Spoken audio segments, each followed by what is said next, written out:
ये सर में दर्द क्यों हो रहा है? चाय पीती हूँ, बेहतर महसूस होगा।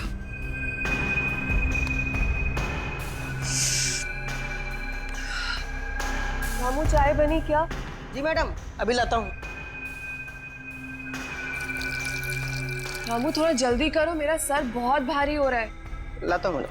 पता नहीं क्या हो रहा है मुझे। कल रात तो नींद भी अच्छी आई थी और खाना भी तो घर पर ही खाया था, फिर अब ये अजीब सा क्यों लग रहा है? मेम साहब, आपके सर दर्द की दवा लाऊं क्या? नहीं रामू, चाय पी लेती हूँ, शायद उससे ठीक हो जाए। ठीक है मेम साहब, मैं साहब को चाय दे के आता हूँ। तुम रहने दो, मैं देकर आती हूँ। कल देर रात तक काम कर रहे थे, अभी भी सो रहे हैं। ठीक है मेम साहब। ये प्रमोद भी ना, फिर लेट हो जाएगा तो मुझ पर चिल्लाएंगे। प्रमोद, देखो उठो अभी। देखो मेरी तबीयत पहले से ही ठीक नहीं है, अब तुम मुझे और तंग मत करो। तुम्हारी चाय भी तैयार है। प्रमोद, प्रमोद।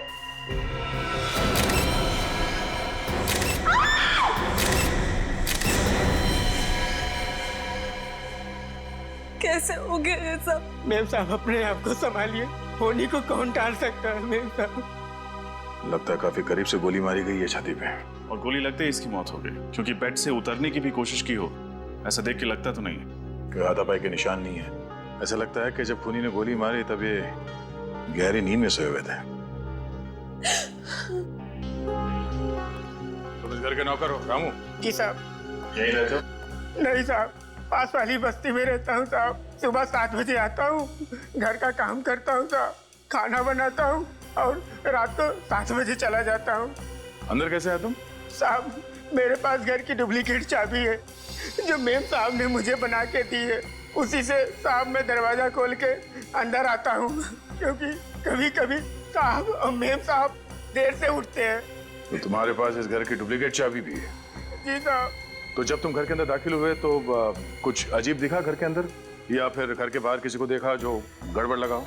नहीं साहब, कल 7:30 बजे काम करके मैं चला गया था साहब। साहब और मेम साहब दोनों लोग टीवी पे फिल्म देख रहे थे और जब मैं सुबह आया तो साहब और मेम साहब दोनों लोग सो रहे थे साहब, और मैं रसोई में चला गया काम करने के लिए। सर, हाँ? यहाँ पे तो कुछ नहीं है। कुछ नहीं है? पूरी घर की तलाशी लेते हैं, चलो।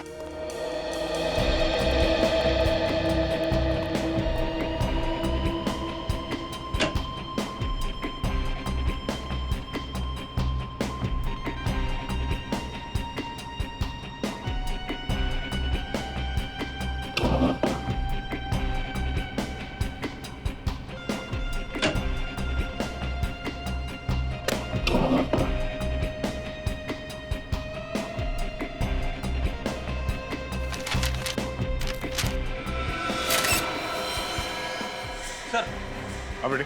स्टडी रूम में से गन मिली है। गोली चली है? साहब, इस बंदूक के बारे में मैं कुछ नहीं जानता हूँ साहब। मैं बेकसूर हूँ साहब, मैं बहुत ईमानदार हूँ साहब, मैंने कुछ नहीं किया साहब। ये लो, हमने तो तुमसे कुछ पूछा ही नहीं और तुम खुद ब खुद बोल पड़े। अब तो हमारा शक यकीन में बदल गया है। प्रमोद जी का खून तुम्ही ने किया है। नहीं साहब, मैंने कुछ नहीं किया साहब। सुरेखा जी, आपका क्या कहना है इस गन के बारे में?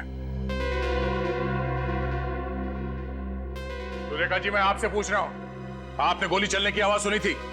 नहीं, मैंने कोई आवाज नहीं सुनी। और ये गन कहाँ से आई मुझे ये भी नहीं मालूम। जिस कमरे में आप सो रही थी उसी कमरे में आपके पति प्रमोद की गोली मार के हत्या हुई और आपने गोली चलने की आवाज नहीं सुनी है? सर, वॉशिंग मशीन के अंदर ये खून से सने हुए कपड़े मिले। इस कपड़े को तो पहचानती हैं आप? हाँ, ये तो मेरी नाइट ड्रेस है, लेकिन इस पे खून कहाँ से आया? आप जवाब दीजिए, इसमें खून कहां से आया? मुझे नहीं पता इस पे खून कहाँ से आया। सुरेखा जी, आप झूठ बोल रही हैं। मैं आपसे झूठ क्यों बोलूंगी? क्योंकि आपने अपने पति प्रमोद का खून किया है। मैं क्यों अपने पति को मारूंगी? मैं तो उनसे बहुत प्यार करती थी। झूठ। मैं झूठ नहीं बोल रही हूँ, मैंने कुछ नहीं किया। मैं बिल्कुल निर्दोष हूँ, मेरी बात का यकीन कीजिए। कैसे मान ले कि आप निर्दोष हैं? जिस कमरे में आप सोई थी उसी कमरे में आपके पति का खून हो गया। आपने गोली चलने की आवाज नहीं सुनी। आपको यह तक नहीं पता कि आपके पति की मौत कब हुई है? मेम साहब सच बोल रही साहब। चुप। कब से काम कर रहे हो तुम यहाँ? 3 साल से साहब। और मेम साहब को और साहब को मैंने कभी भी झगड़ते हुए नहीं देखा साहब। झगड़ते नहीं देखा इसका मतलब ये नहीं कि आपकी मेम साहब खून नहीं कर सकती। सुरेखा जी, आप इन्हें अपने पति का खून किया है और जो कुछ भी हुआ आप साफ साफ बताइए हमें। मैं बिल्कुल निर्दोष हूँ। मैंने इनका खून नहीं किया है। मैं निर्दोष हूँ। निर्दोष। मेम साहब ये क्या? ये वाकई बेहोश हो गई है या बेहोश होने का नाटक कर रही है? एक काम करो, इन्हें अस्पताल लेके जाओ। सारे सबूत और प्रमोद की लाश को फॉरेंसिक लैब भिजवा दो। मेरा शक एकदम सही निकला। ये गोली जो प्रमोद के शरीर में से मिली है, ये इस पिस्टल से चली है और इस पिस्टल पर सुरेखा की उंगलियों के निशान है। क्या? सुरेखा के? और इस नाइटर्स पे जो खून लगा है वो किसका है? ये खून भी प्रमोद का ही है। अच्छा, इसकी मौत कितने बजे हुई? रात तकरीबन 1 से 1:30 बजे के बीच। मतलब प्रमोद का खून सुरेखा ने किया है? लग तो कुछ ऐसे ही रहा है। हॉस्पिटल चलकर इस सुरेखा से मिलना पड़ेगा। सर, सारे सबूत सुरेखा की तरफ इशारा कर रहे हैं। मुझे तो लगता है उसने बेहोश होने का नाटक भी किया है।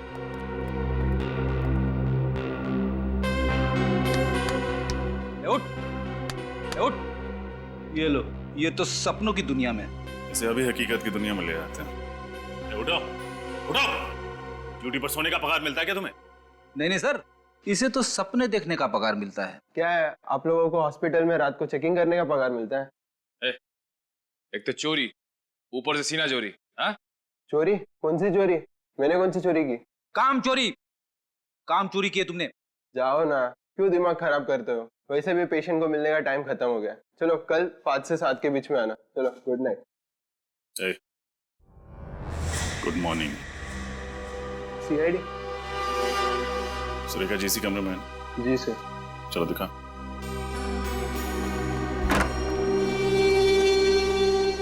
बेड तो खाली।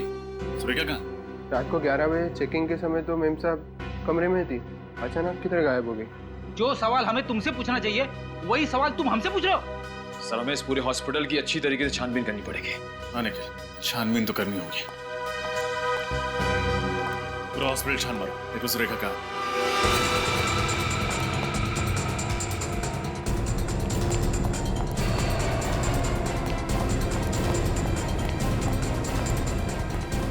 सिर्फ चेक कर लिया लेकिन सुरेखा नहीं मिली सर।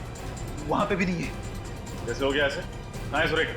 साहब मुझे कुछ नहीं पता साहब, मैं तो यहीं पर बैठा था। बैठे हुए नहीं थे, सोए हुए थे। ये कपड़े देखे तुमने? ऐसे ही कपड़े हॉस्पिटल में हर मरीज को दिए जाते हैं। हाँ सर। अगर सुरेखा के हॉस्पिटल वाले कपड़े ये हैं तो यहाँ क्या कर रहे हैं? जो कपड़े सुरेखा पहन के हॉस्पिटल में आई थी वो कहाँ है? वो कपड़े तो यहीं पर रखे थे।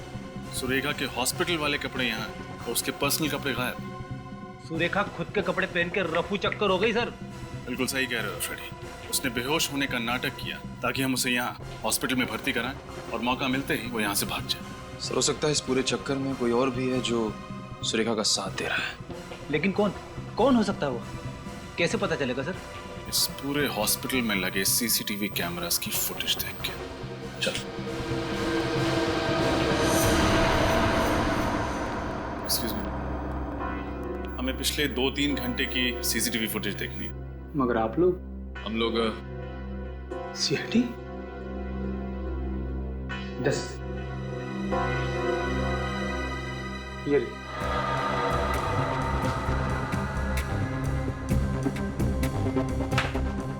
ये रही सुरेखा, मगर इसके हाथ में तो खुद के कपड़े हैं। और ये ऐसे चल रही जैसे इसमें कोई जान ही नहीं है। शायद इस कमरे के अंदर वो कपड़े बदलने गई। मगर ये काम तो वो अपने कमरे में भी कर सकती थी ना। हाँ फ्रेडी, यही तो मैं सोच रहा हूँ।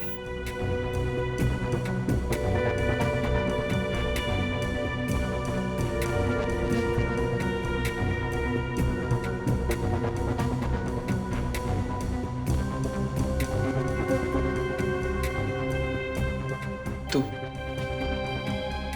ये सुरेखा तो हॉस्पिटल के गेट से बाहर चली गई। सुरेखा को अचानक हुआ क्या, और हॉस्पिटल से निकल के वो गई कहाँ?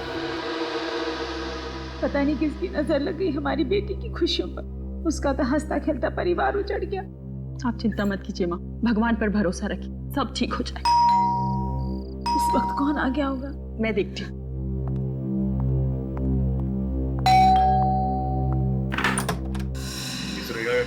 जी, लेकिन वो तो इस वक्त हॉस्पिटल में है। थी, अब नहीं है। हॉस्पिटल में नहीं है तो कहाँ है? ये आपको पता होना चाहिए। पूरे घर की अच्छी तरह तलाशी। अरे तलाशी?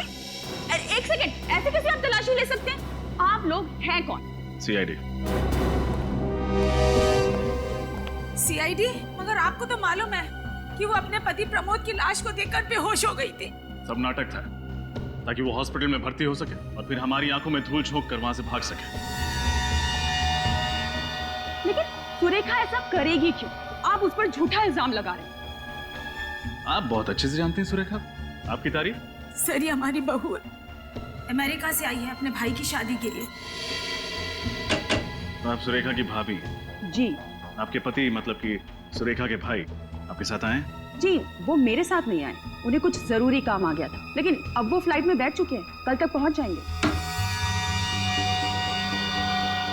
सर, सुरेखा घर में नहीं है। बताइए, कहाँ छुपा के रखा आपने अपनी बेटी को? मैं क्यों छुपाऊंगी सर? क्योंकि आपकी बेटी सुरेखा जी ने अपने ही पति का खून किया है। क्या? जी हाँ। एक मिनट, आप लोगों के पास सबूत क्या है कि सुरेखा ने ही प्रमोद का खून किया? मौका वारदात से जो हमें गन मिली उस पर सुरेखा की उंगलियों के निशान। उसके अलावा खून करते वक्त जो कपड़े उसने पहने थे वो खून से सने कपड़े उसी की वॉशिंग मशीन से बरामद हुए। नहीं सर, मेरी बेटी अपने पति का खून क्यों करेगी? भला कोई अपने ही हाथों से अपना सुहाग उजाड़ सकता है क्या? पैसों के लिए उजाड़ेगी। पैसों के लिए? जी हाँ, पैसों के लिए सगा भाई भाई का खून कर सकता है, तो एक पत्नी अपने पति का खून क्यों नहीं कर सकती? नहीं सर, सुरेखा को पैसे की कोई कमी नहीं थी। उसके पिताजी ने सारी जायदाद उसके नाम कर दी थी, बंगला, गाड़ी, सब कुछ। आपको यकीन नहीं आता है तो मैं कागजात आपको दिखा देती हूँ। देखिए, कहना तो नहीं चाहिए, लेकिन सुरेखा के पास प्रमोद से ज्यादा जायदाद थी, फिर वो पैसों के लिए उसका खून क्यों करेगी? इसका पता तो चल ही जाएगा। सर, इस सुरेखा को ढूंढेंगे किसे? कोई ना कोई रास्ता मिल ही जाएगा सुरेखा तक पहुंचने का। अब मैं अंदर आ सकता हूँ? आइए। क्या बात है? साहब, मैं सुरेखा जी के बारे में कुछ जानकारी देना चाहता हूँ। कौन है आप? सुरेखा को कैसे जानते हैं? साहब, मेरा नाम गौरव है। मेरी सुरेखा जी और प्रमोद जी के घर के पास ही किराने की दुकान है। वो अक्सर मेरी दुकान से ही खरीदारी करते। तो फिर? परसों रात में गांव के लिए ऑटो रिक्शा से स्टेशन जा रहा था। मेरी रात 2 बजे की ट्रेन थी। जब मैं घर से निकला तो मैंने देखा सुरेखा जी अपने घर के पास वाले पब्लिक पार्क में नंगे पैर नाच रही थी। क्या सुरेखा जी पब्लिक पार्क में नाच रही थी, और वो भी नंगे पांव? साहब, मुझे भी बहुत अजीब सा लगा। रात के 1 बजे का वक्त थोड़ा ही होता है पब्लिक पार्क में नाचने का। एक मिनट, क्या कहा तुमने? कितने बजे? 1 बजे। रात के 1 बजे? जी हाँ। रात के 1 बजे सुरेखा पब्लिक पार्क में नाच रही थी नंगे पांव, और सचिन उसी वक्त। और रात के 1 और 1:30 बजे के बीच में प्रमोद का भी खून हुआ। पूरे होश में थे जब तुमने देखा, या फिर कुछ शौक है तुम्हें? साहब, मैं पूरे होश में था, आप मेरा यकीन कीजिए। सर, कोई एक इंसान एक ही वक्त पे 2 अलग-अलग जगह पे कैसे हो सकता है? वही तो सचिन, वही तो। कुछ न कुछ तो गड़बड़ जरूर है, कुछ न कुछ तो गड़बड़ जरूर है। ठीक है, तुम जा सकते हो। पंकज, इनका फोन नंबर और एड्रेस ले लेना, जरूरत पड़े तो हम तुम्हें खुद से बुला लेंगे। हाँ सचिन, सुरेखा के बारे में और भी पूछताछ करनी पड़ेगी, और भी गहरी पूछताछ। तो सर, एक बार फिर से सुरेखा के घर की तलाशी ले लें? बिल्कुल बिल्कुल, ले लो उसके घर की तलाशी। कोई ना कोई सुराग तो वहां पर जरूर है जो हमारी आंखों से छूटा है। सर, किराने वाले ने जो बात बताई है उसे सुनकर मेरा दिमाग गोल गोल घूम रहा है। भला कोई आधी रात को, वो भी पब्लिक पार्क में, नंगे पैर क्यों नाचेगा? फ्रेडी, हमने सुरेखा के बारे में पता कर लिया है। उसे कॉलेज के दिनों से नाचने का बहुत शौक था, और शायद शादी के बाद वो ये शौक पूरा नहीं कर पाई, और इसीलिए पार्क में आके सर, बैट पे मिट्टी लगी। हाँ फ्रेडी, पर हो सकता है ये मिट्टी किसी के जूतों से लग गई हो। हमें ठोस सबूत चाहिए, इससे काम नहीं चलेगा। अंदर चल के देखते हैं। एक एक कमरा छान मारना, किसी भी चीज को नजरअंदाज मत करना। जल्दी।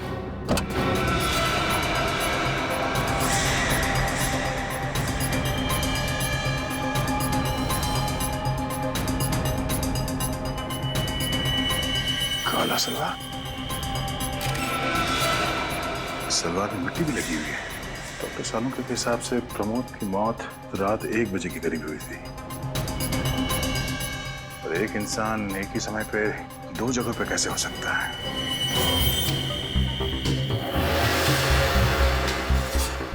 या तो वो अपने पति का खून करके सबूत मिटा रही होगी या फिर पार्क में डांस कर रही होगी।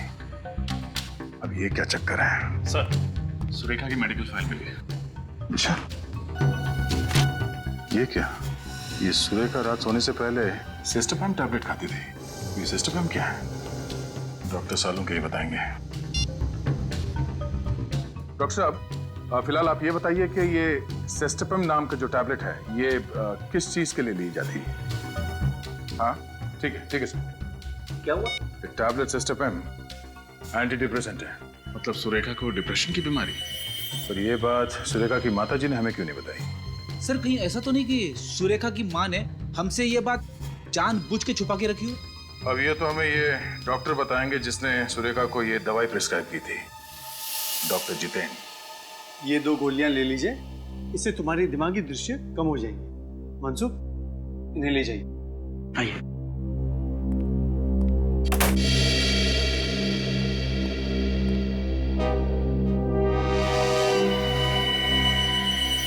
आप लोग अंदर कैसे आ गए? अपॉइंटमेंट ली? सॉरी आपको परेशान करने के लिए। दरअसल आपसे बहुत जरूरी काम था, इसलिए बिना अपॉइंटमेंट ही अंदर चले आए। कौन है आप लोग? मुझसे क्या चाहते हैं? हम लोग CID से। हमें आपकी पेशेंट सुरेखा के बारे में कुछ जानकारी चाहिए। सुरेखा? पूछिए, क्या पूछना है? आपने ही सुरेखा को ये एंटी डिप्रेसेंट टैबलेट सिस्टोपैम दिया था ना? हाँ, ये मैंने प्रिस्क्राइब की थी। डॉक्टर साहब, क्या आप बता सकते हैं कि सुरेखा को कौन सी बीमारी थी? देखिए, मैं एक साइकेट्रिस्ट हूँ और साइकेट्रिस्ट होने के नाते मैं अपने किसी भी मरीज के बारे में किसी को भी कुछ बताना उचित नहीं समझता। हम समझ सकते हैं, लेकिन सुरेखा के पति प्रमोद का खून हो गया, वो भी उन्हीं के घर में। खून हो गया? कब? परसों रात को। परसों रात को? और हमेशा के कि सुरेखा ने अपने पति का खून किया, और खून करने के बाद वो गायब हो गई। जी हाँ, दरअसल बात यह है कि सुरेखा हमारे सामने बेहोश हो गई और जब हमने उसे अस्पताल में भर्ती किया तो वो अस्पताल से भाग गई। भाग गई?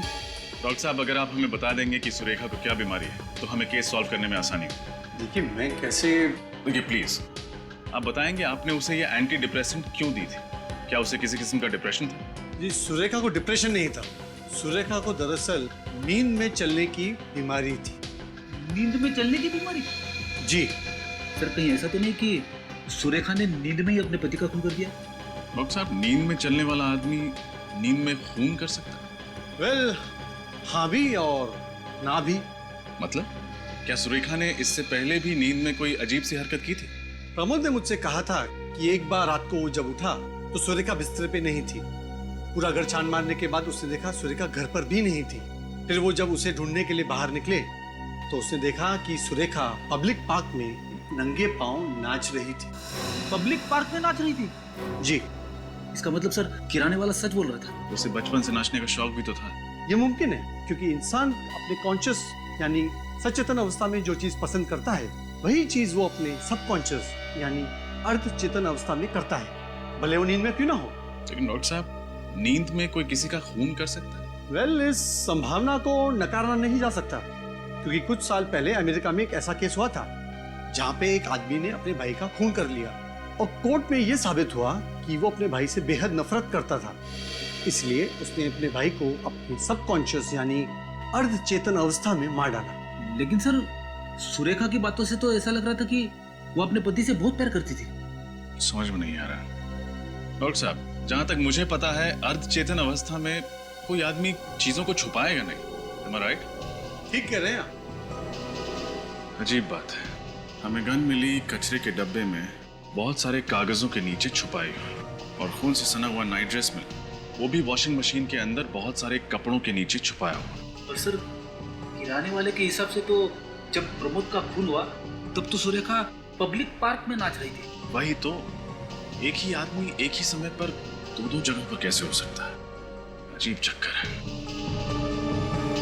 कोई ऐसा तो नहीं कि सुरेखा की इस बीमारी का कोई और ही फायदा उठा रहा है? हो सकता है, और अगर ऐसा है तो हमें जल्द से जल्द सुरेखा को ढूंढना होगा, क्योंकि अब उसकी जान को खतरा हो सकता है। सर, हाँ सर, उस रात जब सुरेखा जी हॉस्पिटल से गायब हुई थी तो इस रिक्शा वाले ने उन्हें देखा था। तुमने सुरेखा को देखा था? जी साहब, और वो मैडम बड़ी अजीब तरीके से चल रही थी। अजीब तरीके से मतलब? मतलब खोई खोई हुई लग रही थी। खोई हुई सी लग रही थी? जी हाँ, और एक बात और, एक आदमी उनका पीछा भी कर रहा था। एक आदमी उसका पीछा कर रहा था? जी हाँ। तो क्या तुमने उस आदमी को देखा है? जी। तो उसकी शक्ल बनवा सकते हो, स्केच? जी हाँ, बिल्कुल बनवा सकता हूँ। वो आदमी ऐसा ही दिखता है? जी हाँ, बिल्कुल ऐसा ही दिख रहा था। लाइए, दीजिए।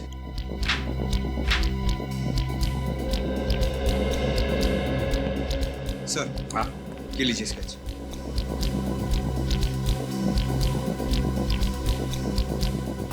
अच्छा, तो ये है वो आदमी जो सुरेखा का पीछा कर रहा था।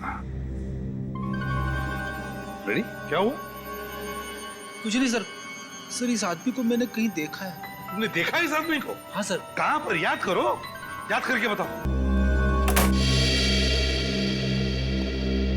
याद आया सर, इस आदमी को मैंने डॉक्टर जितेन के कैबिन में से बाहर निकलते हुए देखा। डॉक्टर जितेन के कैबिन से बाहर निकलते हुए देखा था इसे? कहीं इस आदमी ने तो नहीं सुरेखा को अगवा किया? डॉक्टर जितेन के पास जाकर पूछताछ करो, पता लगाओ इस आदमी के बारे में। आप लोग फिर से? माफ कीजिएगा, आपसे फिर से मिलना जरूरी था, क्योंकि सुरेखा की जिंदगी और मौत का सवाल है। क्या हुआ सुरेखा का? मिल गई वो? जी नहीं, अभी तक तो नहीं मिली। ये आदमी कल आपके कैबिन में से बाहर निकला था जब हम यहाँ पे आए थे। आप इसे बुला सकते हैं? ये तो मेरा असिस्टेंट मनसुख है, लेकिन इसका सुरेखा के साथ क्या लेना देना? हमें शक है कि इसी ने सुरेखा को अगवा कर लिया। क्या मनसुख ने सुरेखा को अगवा किया? हाँ, मनसुख आपकी क्लिनिक में कहीं दिख नहीं रहा। आज काम पे नहीं आया क्या? नहीं, वो सुबह उसका फोन आया था और कह रहा था कि उसकी माँ की तबीयत अचानक खराब हुई है, इसलिए 3-4 दिनों तक नहीं आएगा। लगता है हमारा शक सही निकला है। मनसुख के घर का पता मिलेगा? हॉस्पिटल वालों ने जो मनसुख का एड्रेस दिया था यही है ना? हाँ सर। लेकिन मुझे लगता नहीं कि मनसुख को हमें देख के खुशी होगी। हमें देख के किसे खुशी होती है? मुझे मायूस हो जाता है, क्योंकि जानता है कि उसका वक्त पूरा हो गया।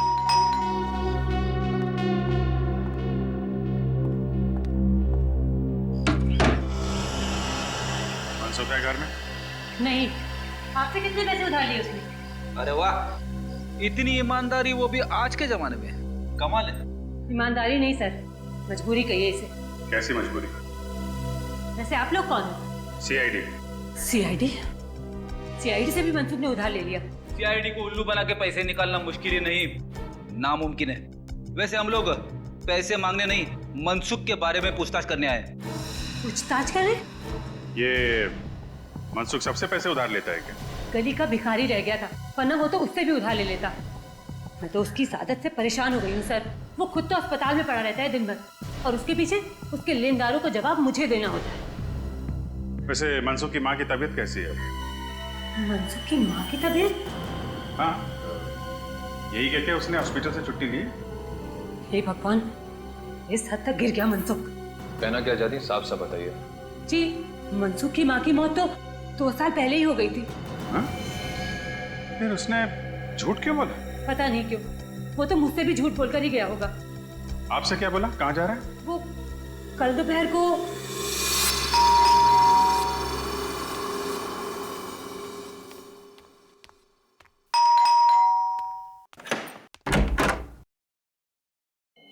आ गए तुम? कब सुधरोगे तुम? मैं कुछ कह रही हूँ। अरे कुछ बोलते क्यों नहीं हो?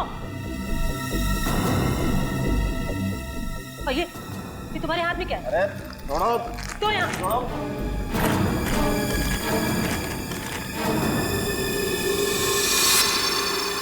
इतने सारे पैसे अब चोरी भी शुरू कर दी है क्या तुमने? यहाँ पे मैं तुम्हारे कर्जदारों से परेशान हो गई हूँ और तुम। अरे अपनी बकवास बंद करो, जाओ जाओ जाके मेरा सामान पैक करो। मुझे दिल्ली जाना है। दिल्ली जाना है? क्यों जाना है?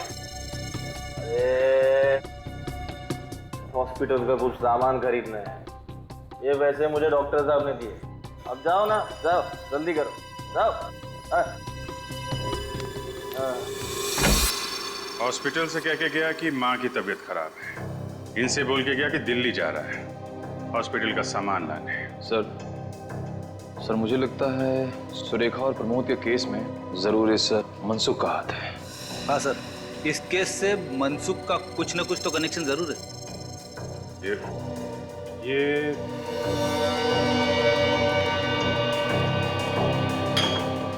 शराब की बोतलें।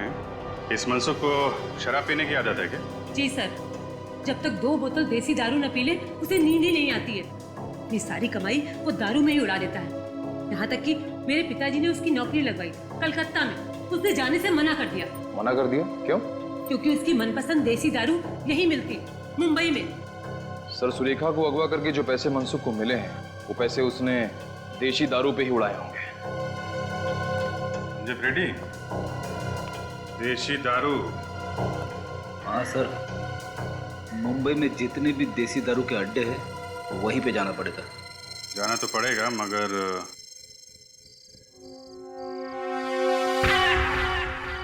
गुड।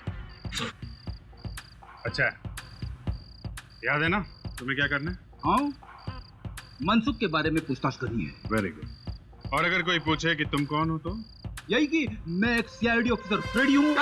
तेरे की तुम फ्रेडी नहीं हो, तुम एक टपोरी हो। पप्पू टपोरी, समझे? आई एम सॉरी सर, मैं तो भूल ही गया। मैं पप्पू टपोरी और मैं कल्लू टपोरी। ठीक है, सिर्फ इतना याद रखना कि तुम मुन्ना भाई के गैंग के आदमी हो और मनसुख को ढूंढ रहे हो, क्योंकि मनसुख ने मुन्ना भाई से पैसे उधार लिए हैं लेकिन वापस नहीं लौटाया है। समझ गए सर? गुड। अब जाओ और ओवर एक्टिंग मत करना, समझे? जैसे ही कुछ पता चले मुझे फोन करना। निकल लो।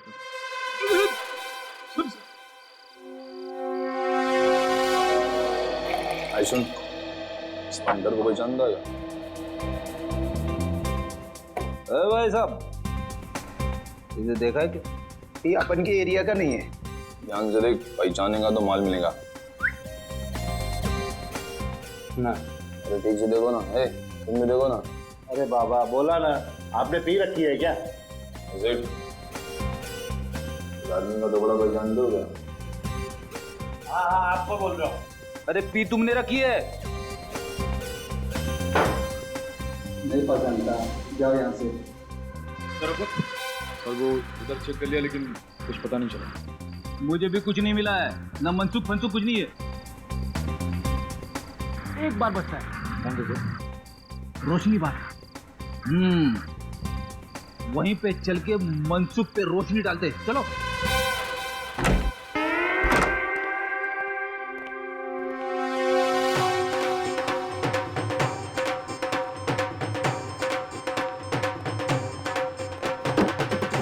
अरे फटाफट बोल, क्या चाहिए? मौसमी, नारंगी, अंगूरी? ये आदमी चाहिए। हम यहाँ शराब बेचते हैं, इंसान नहीं। अब आया है तो पतली गली से निकल लो, नहीं तो लेने के देने पड़ जाएंगे। हाँ।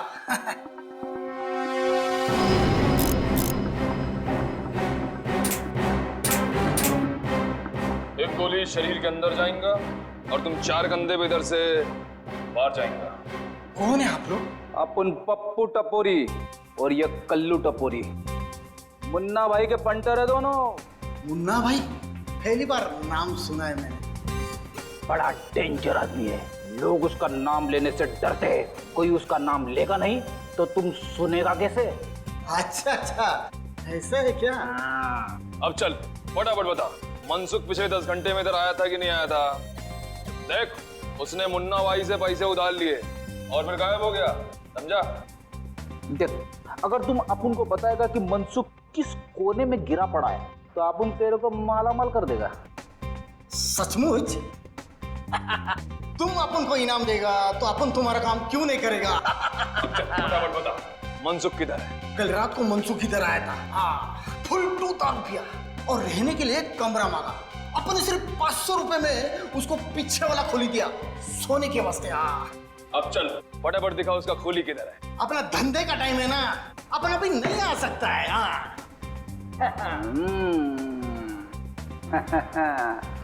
अभी नहीं तो कभी नहीं।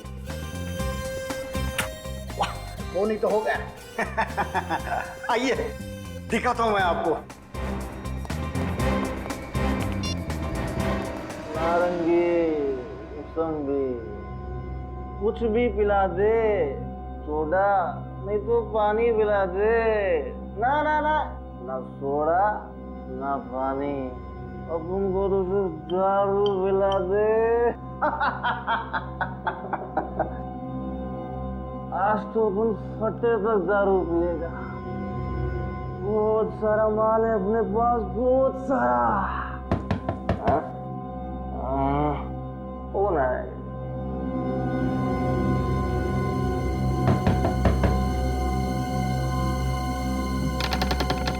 अरे जेठ, तुम जियो हजारों साल। सेठ, अभी अपन तुम्हारे पास ही आने वाला था। वो क्या है ना, दारू खत्म हो गया है, 2 बोतल चाहिए बस। अरे मनसुख, पहले इन लोगों से मिल ले। कौन है लोग, यहाँ क्या कर रहे? सेठ, मैंने तुमको एक कमरे का पूरा भाड़ा दिया है, वो भी एडवांस में। इस कमरे में से मैं ही रहूंगा। हाँ। अरे मनसुख, तेरी बकवास बंद कर और इनकी बात मान ले। जो मानो इनकी बात में? कौन है ये लोग? अरे ये मुन्ना भाई के आदमी लोग हैं। मुन्ना भाई? कौन मुन्ना भाई? वही मुन्ना भाई जिससे तूने पैसे उधार लिए थे। अरे इनके पैसे लौटा दे वरना तेरी हड्डी पसली एक कर देंगे ये। लेकिन मैं किसी मुन्ना भाई को जानता ही नहीं, ना मैंने किसी मुन्ना भाई से पैसे उधार लिए। देखिए, आप लोगों को कोई गलत फहमी हुई है, आप लोग जाइए जाइए। आप जाएंगे, लेकिन पहले तुझे साथ लेके जाएंगे सीआईडी ब्यूरो।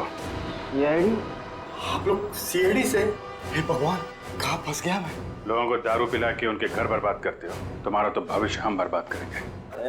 सीआईडी वाले को क्या हुआ? मैंने कोई गुनाह नहीं किया है, कोई गलत काम नहीं किया मैंने। सब याद आ जाएगा, पहले तुम्हारा नशा उतारना पड़ेगा।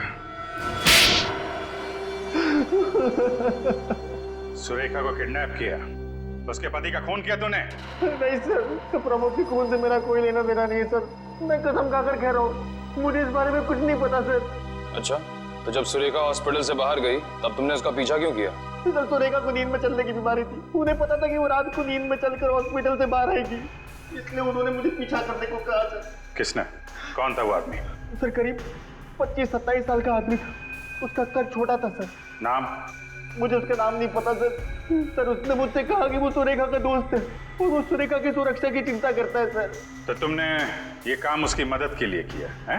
तो ये दारू के पैसे कहाँ से आए? कर्जदारों के पैसे कहाँ से चुकाने वाले थे तुम? मैं मानता हूँ कि मैंने ये काम पैसों के लिए किया, पर सर मैंने किसी का खून नहीं किया है सर। सर, सुरेखा को बंगले में छोड़ने के बाद मुझे सुनने में आया कि सुरेखा के पति प्रमोद का खून हो गया है। सर, सीआईडी वालों को सुरेखा पर शक है। मैं डर गया था सर। मुझे लगा कि जब तक ये मामला ठंडा नहीं हो जाता मैं पैसे लेकर कुछ दिनों के लिए गायब हो जाता हूँ। तो बस सर, मैंने कुछ नहीं किया है सर। सर, आपको लगता है आदमी सच बोल रहा है? 25-27 साल का छोटे कद का आदमी जो अपने आप को सुरेखा जी का दोस्त कहता है, कौन आ सकता है? उसने इस काम के लिए तुम्हें क्यों चुना?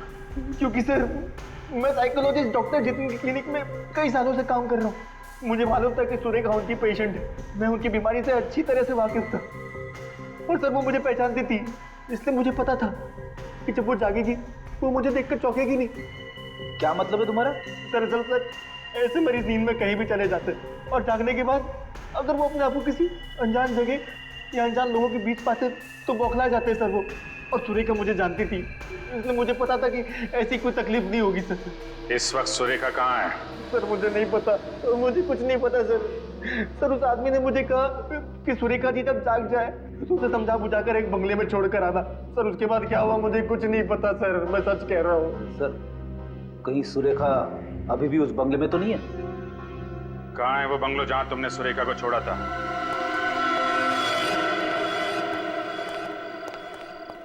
मनसुख ने यही पता बताया था ना? हाँ सर। तो दरवाजा तोड़ दें या बिल मार के दरवाजा खुलने का इंतजार करें? पहले सीधी उंगली से घी निकालने की कोशिश करते हैं, जरूरत पड़ी तो उंगली टेढ़ी कर देंगे।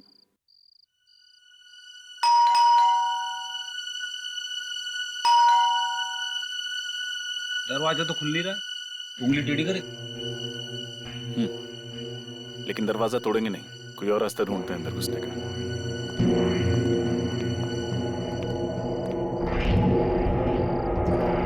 सर ये तो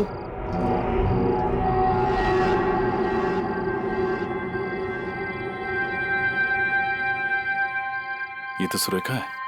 इसने तो हेडफोन लगा रखा। हाँ, ये कर क्या रही?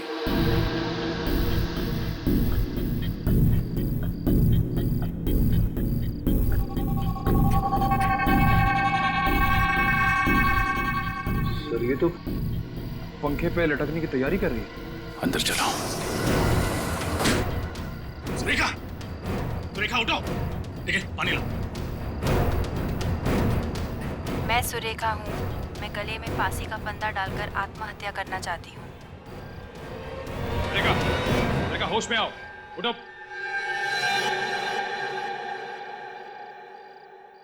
ये मैं क्या कर रही थी? आप फांसी लगाने जा रही थी। फांसी? जी हाँ, इस हेडफोन्स के जरिए आपको सम्मोहित किया जा रहा था। सम्मोहित? मैं सुरेखा हूँ। मैं गले में फांसी का फंदा डालकर आत्महत्या करना चाहती हूँ। मगर सर, ये आवाज तो सुरेखा की नहीं है, किसी और लड़की की है। हो सकता है ये जो कोई भी लड़की है, वे नहीं चाहती कि सुरेखा जिंदा रहे और उसी ने इनके पति प्रमोद का खून किया। हो सकता है। ये सब क्या हो रहा है मेरे साथ? मुझे कुछ समझ में नहीं आ रहा। अब घबराइए मत, हम इस सब की तह तक पहुंचे। मगर सर, हमें पता कैसे चलेगा कि इस सब के पीछे कौन है? इसी जगह पर खूनी का इंतजार करके, क्योंकि जिस लड़की की भी आवाज इस हेडफोन से आ रही वो यहाँ वापस जरूर आएगी। ये देखने की सुरेखा जिंदा है या फिर मर गई।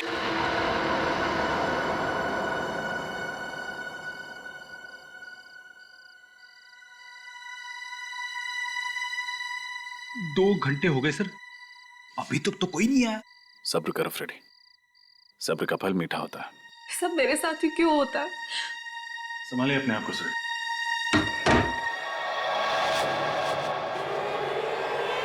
माय गॉड, यहाँ पर तो सिर्फ रस्सी है। सुरेखा कहाँ गई? सुरेखा भाग गई। सुरेखा यही है, जिंदा है। तुम लोगों का पर्दाफाश हो चुका है। कौन है आप लोग? हम लोग सीआईडी से। सीआईडी? कहाँ भाग रहे हो? कमर में दर्द हो जाएगा। कौन है आप लोग? बोलिए। और मुझे मारना क्यों चाहते थे? क्या आप इन्हें नहीं जानती? जी नहीं, मैं इनसे पहली बार मिल रही हूँ। अरे तो फिर ये लोग आपको क्यों मारना चाहते? इस बात का जवाब तो यही दोनों देंगे। क्यों मारना चाहते हो तुम सुरेखा को? हमने ये सब उसके कहने पे किया था। किसके कहने? जिसका ये प्लान था। किसका प्लान था? कुछ समझ नहीं आ रहा है माँ, हो क्या रहा है? मेरी भी कुछ समझ में नहीं आ रहा है कि ये सब क्या हो रहा है। माँ, सुरेखा दीदी और प्रमोद जीजू का आपसी रिश्ता कैसा था? मतलब उनके बीच में कोई तनाव या झगड़ा हो रहा हो, या फिर जीजू का किसी और लड़की के साथ अफेयर हो और ये बात दीदी को पता चल गई हो, दीदी ने गुस्से में आकर उन्होंने जीजू का खून कर दिया हो। शर्म आनी चाहिए तुम्हें अपनी बहन के बारे में ऐसे बोलते हुए। तुम अपनी बहन के बारे में ऐसे सोच भी कैसे सकते हो? बस बस बस माँ, बस कीजिए। आपको भी सुरेखा पर ही शक है? शक नहीं है, लेकिन सारे सबूत उन्हीं की तरफ इशारा कर रहे हैं और सीआईडी को भी यही लगता है। मैं देखता हूँ।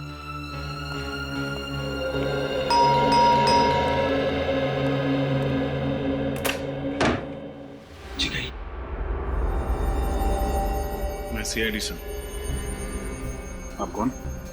मैं सुरेखा का भाई रोशन। कहाँ है मेरी बच्ची? कुछ खबर मिली उसकी? पता चला, लेकिन क्या? लेकिन हम उसे बचा नहीं सके। बचा नहीं सके? कहाँ है सुरेखा? क्या हुआ उसको? उसने आत्महत्या कर ली। नहीं, ऐसा नहीं हो सकता। कह दो कि ये सब झूठ है। सुरेखा में छोड़ के ऐसा नहीं जा सकती। भगवान के लिए कह दीजिए कि ये सब झूठ है। भगवान ने आपकी बात सुन ली है। आप क्या कहना चाहते हैं? यही कि आपकी बेटी सुरेखा मरी नहीं है, जिंदा है।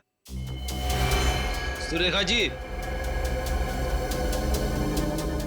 माँ, मेरी बच्ची। भाभी, आप लोगों ने हमसे झूठ क्यों कहा? उसका जवाब है ये दोनों। आइए।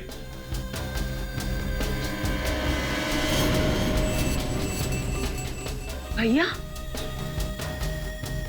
माफ करना दीदी। स्वाति जी, भागने की कोशिश बेकार है, सो प्लीज। अब बताओ, क्या दुश्मनी थी तुम्हारी प्रमोद के साथ जो तुमने उसका खून किया? नहीं सर, प्रमोद से मेरी कोई दुश्मनी नहीं थी।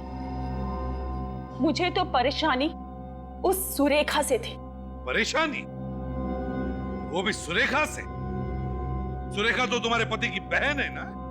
परेशानी खड़ी की थी मेरे ससुर जी ने, जिन्होंने अपनी सारी की सारी जायदाद अपनी बेटी उस सुरेखा के नाम कर दी थी, और अपने बेटे यानी कि मेरे पति, उनको एक फूटी कौड़ी नहीं थी।